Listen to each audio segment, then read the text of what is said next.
أعوذ بالله من الشيطان الرجيم. پناہ مانگتا ہوں میں اللہ کی شیطان مردود سے. بسم الله الرحمن الرحيم.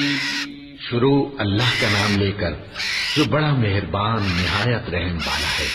اقترب للناس حسابهم وهم في غفلة معرضون ما يأتيهم من ذكر من ربهم محدث إلا استمعوه وهم يلعبون لاهية قلوبهم وأسروا النجوى الذين ظلموا هل هذا إلا بشر مثلكم أفتأتون السحر وأنتم تبصرون قال ربي يعلم القول في السماء والأرض وهو السميع العليم.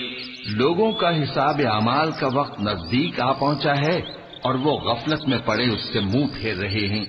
ان کے پاس کوئی نئی نصیحت ان کے پروردگار کی طرف سے نہیں آتی مگر وہ اسے کھیلتے ہوئے سنتے ہیں.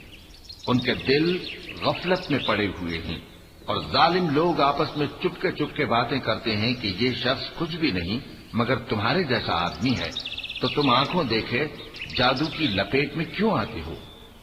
پیغمبر صلی اللہ علیہ وآلہ وسلم نے کہا کہ جو بات آسمان اور زمین میں کہی جاتی ہے میرا پروردگار اسے جانتا ہے اور وہ سننے والا ہے، جاننے والا ہے.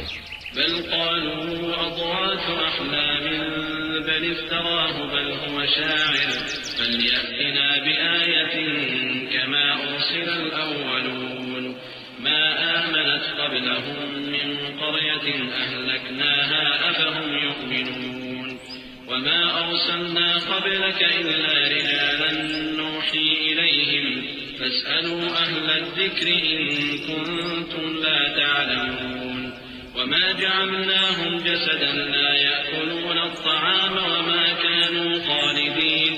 بلکہ ظالم کہنے لگے کہ یہ قرآن پریشان باتیں ہیں جو خواب میں دیکھ لی ہیں.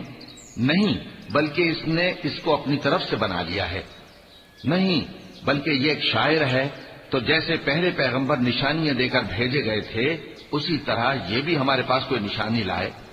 ان سے پہلے جن بستیوں کو ہم نے ہلاک کیا وہ ایمان نہیں لاتی تھیں، تو کیا یہ ایمان لے آئیں گے؟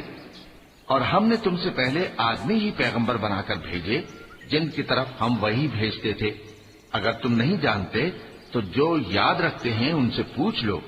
اور ہم نے ان کے ایسے جسم نہیں بنائے تھے کہ کھانا نہ کھائیں اور نہ وہ ہمیشہ رہنے والے تھے.